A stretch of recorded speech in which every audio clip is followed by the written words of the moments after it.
Hello and welcome to my continuation of the reviews of the new series.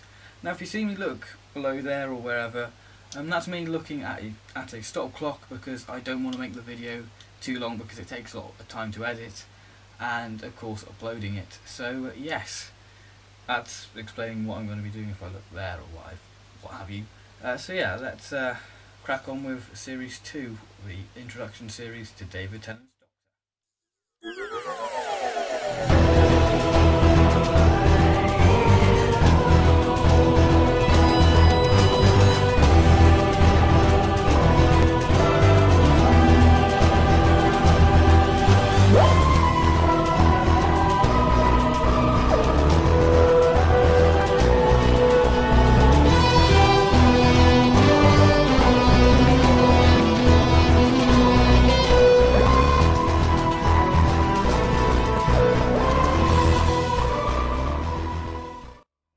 So, the Christmas Invasion. This is meant to be the introduction story to the 10th Doctor. I personally don't find it that much of an introduction story for the 10th Doctor, because the 10th Doctor really doesn't get going until the latter half of the story. You know, before that you're just getting little glimpses of his Doctor, you know, him just in bed just going with the regeneration, and that's all you get, really. But I can understand why they do it, and people are probably going to say, oh, regeneration affects the Doctor differently. Yes, but I just think for an hour you don't get much of the 10th Doctor. Now, the foes in this, the Sycorax, I love them to bits. The technology and the design of the monster themselves just clamp together to create a really tight monster, you know, with this, they sort of have bones, don't they, sort of around their necks and stuff. And that sort of adds with their technology using blood control, making the Sycorax have this sort of witchcrafty feel to him, which I do like about it. It just is really cool, and I like the sort of idea of the helmet sort of being like a skeleton and they reveal it and it's all fleshy. I remember going to the Red Dragon Centre in Cardiff when they had the Doctor exhibition there, and seeing the Sycorax leader there, it was just wow. It was sort of a sort of surreal moment seeing that in person. Sidetracked. But for David Tennant, in the latter half of the story, we do get, well, he's on the board of the Sycorax ship, is brilliant. I like the idea that he's revived by tea, you know, a British show, revived by a British drink, just adds to the Britishness of the show. And the Scottish Doctor, that's strange really. But I have to say it's an alright story, not the best introduction story for David Tennant's Doctor, but it's still okay. Okay, New Earth. New Earth is sort of a story what many people hate, but I actually do like. It's good, it's got some good concepts, it's nice to see the face of Bo again, and I do like the idea of the Sisters of Plenitude, and it's quite a creepy thing that there's sort of these lab rat things, you know, sort of being tested on to cure these diseases, and I just think the design of those is very nice and sort of, very gooey and gory. But New Earth is very good. We see Cassandra return. Cassandra herself is okay, she's not the best villain, but luckily her story has now ended in this story. Chip himself is sort of like this Gollum character, like Rose described him as, and also this sort of sees the blossoming relationship of Ten and Rose. Oh, I'll get onto that later in the conclusion. Oh yeah, that's what I'm going to say about New Earth. It's good, I like it. I like it more than the Christmas Invasion. Okay, Tooth and Claw. Now this, when I first saw the trailer for it back in 2006, I was terrified. This was a story I wasn't looking forward to seeing because it had a giant werewolf. And I missed bits of that because I was scared of it and stuff. But obviously I've rewatched the full episode now because I'm grown up now. No, I'm not really. But it is a good story. I love the transformation of the host into the werewolf, and I just think it's a really good story, and it sort of marks the foundation for Torchwood. And the CGI for the werewolf is very good. It's not that dated now, I think, you know, it's still pretty good CGI, and we get to see, you know, but the Doctor isn't scared of this. He's seeing this as a beautiful creature, which is right, I suppose, and it's very good. And I just think it's quite a sort of hammer horror story in a way, and I love that it's set in Victorian sort of Scotland, because, you know, that's the home of sort of horror with Charles Dickens writing all these spooky ghost stories, so that's all brilliant. Yeah, so Tooth and Claw, I like it. It's good. It's a good story. I give it about 7 or 8 out of 10. It's a good story. Okay, School Reunion. This is a fan sort of story. This is for the fans. You know, we've got the return of Sarah Jane, and we see K9. I was really excited to see K9, and I haven't seen any of his episodes at that point, but I knew he was part of the show, so I just got excited. And I think it's a beautiful moment when the 10th Doctor sort of encounters Sarah Jane. I think that's a really nice moment. The Crinitane are fantastic in this.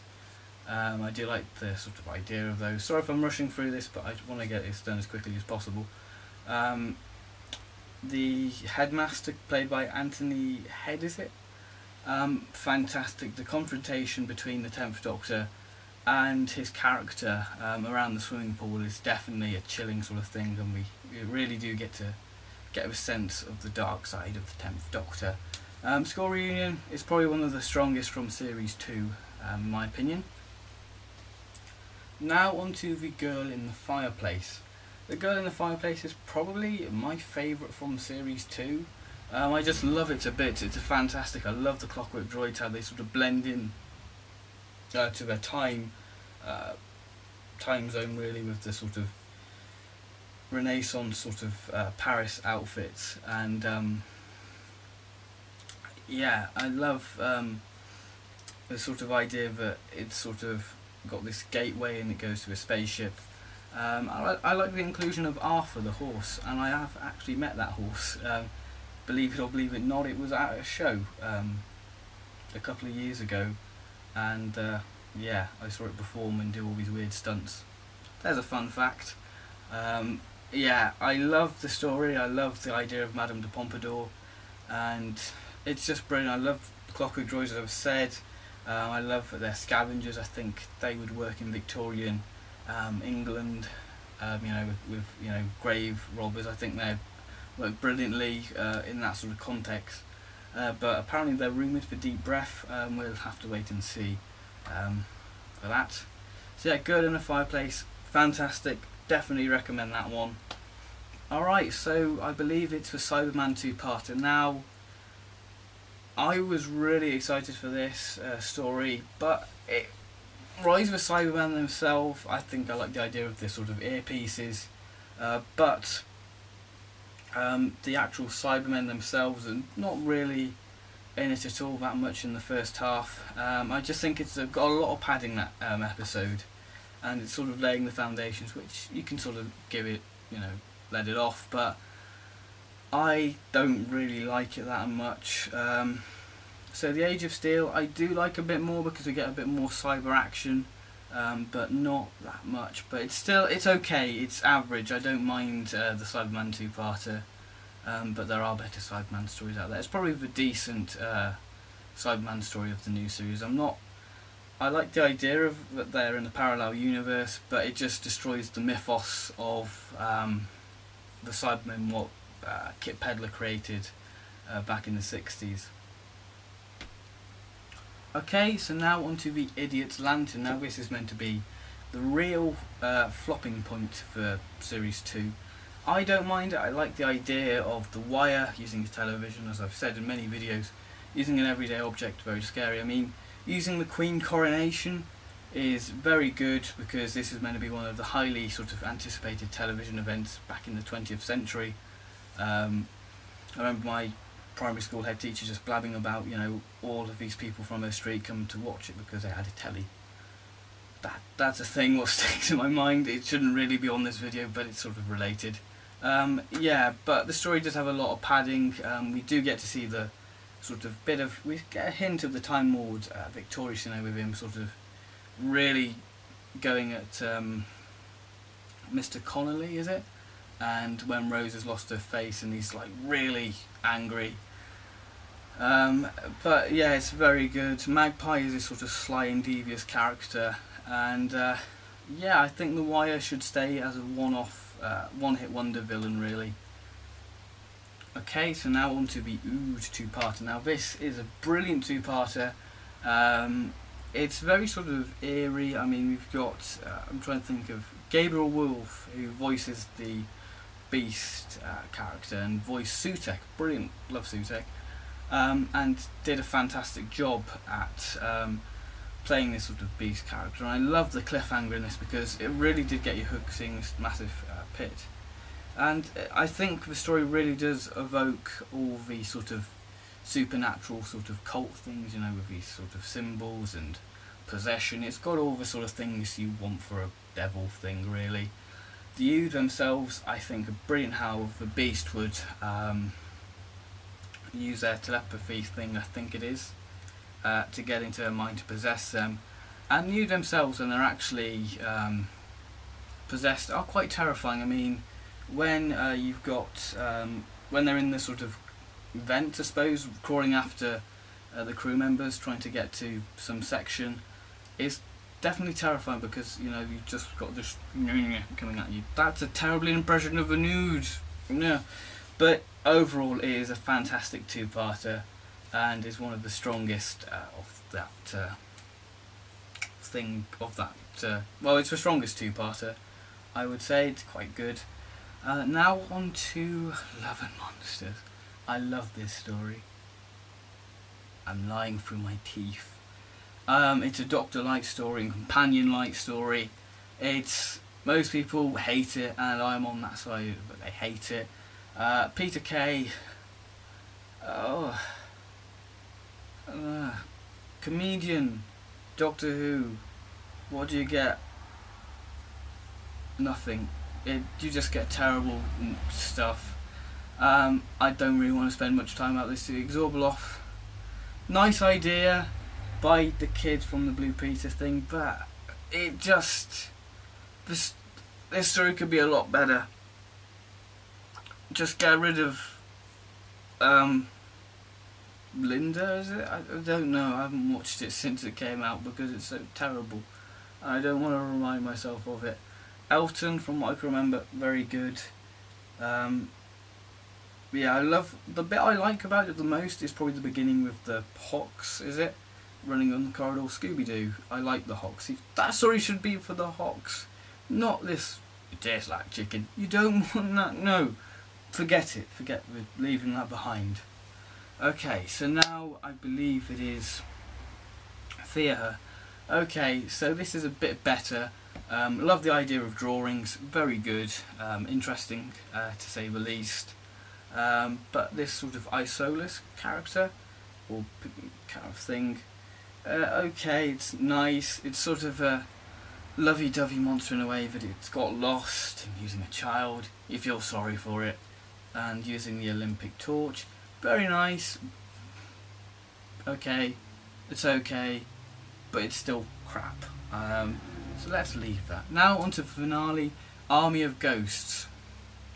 Army of Ghosts is very good. I didn't suspect it being the Cybermen. The cliffhanger is fantastic in this. I mean, I missed actually watching the thing because of this weird World Cup thing on, and I'm not a huge football fan, so I missed Doctor Who because of that. Luckily I videoed it, and it was good. I do like it, and it sort of forebodes the departure of Rose Tyler, really. But the cliffhanger is brilliant. We get to see Torchwood in action, and we get to see Martha's cousin. Can't remember her character's name. But still, it's a very good story, and I love the bit with David Tennant, you know, with the Ghostbusters bit. I love that. Now on to Doomsday. Doomsday is brilliant, but it's bad in so many ways. In the way that the Cybermen, they're pretty poor. The Daleks just whop their asses. Literally, you know, a Cyberman just walks up to them, it's gone. Literally, the Cybermen are just puny in this, and I suppose we need a rematch. of that, and it's really nice to see the two foes come together, but it doesn't really work really. I love that we get to see people being converted into Cybermen, and that sort of really just sent that bit with Jackie and Yvonne about to be converted. That really just sort of sends shivers down my spine, because I think that was the first bit what actually scared me about the Cybermen, that they are us, and it's just chilling. I love the idea of the Genesis arc, housing loads of Daleks, brilliant. Now let's go on to the beach, or Bad Wolf Bay I think it was called. Yeah, this is where the soppiness and what we get to see practically throughout the whole of the Russell T Davies era, bar Christopher Eccleston's time. I don't really like that scene really, so let's just leave it. I don't like it. Okay, so the sort of cliffhanger is Donald Noble being on the TARDIS, and I think that's very nice that we're sort of being excited by this new character and forgetting the Gobby Rose. Yes, so I think that's beautiful, because it sort of keeps us intrigued on what's going to happen next, which is beautiful. And yeah, so that's basically that. Yeah, Doomsday, pretty good, bar the beach scene and the Cybermen being very weak. Yeah, so to conclude, Series 2 is probably my least favourite series of the revival, and you may say Series 6 is bad, but I actually don't mind Series 6. But Series 2 does have a few bad stories, literally Love and Monsters, Fear Her, I'm trying to think of a few more. I was trying to think. These sort of Cybermen 2-part, they're all pretty average stories really. There's nothing really exceptional bar Good in the Fireplace and School Reunion and that really. They're average, they're okay, but still it's okay series, but it's definitely not the best series. Now I said I'd talk about the Tennant-Rose relationship. Yes, now I can see why they wanted to do a sort of new Doctor, new companion dynamics, but that direction I think should be left alone. But people may argue Paul McGann, he started this all. Not really, but he didn't sort of pine for her, because we would later see David Tennant basically pine for her in the Shakespeare Code. He said to Martha, "Oh, Rose would know what to do." And I think this is probably the downfall for David Tennant, that he would just pine for Rose and basically just be stuck with that really. And I'm not a huge fan of David Tennant really. He's not one of my favourite Doctors. He's okay, but I just think that's probably the downfall of David Tennant. But this series is okay. It's full of quite a few average stories, but there are some hidden gems in there. So I wouldn't really recommend this series as much as others, but if you do want to check it out, then please do. So yeah, this has been my review of Series 2.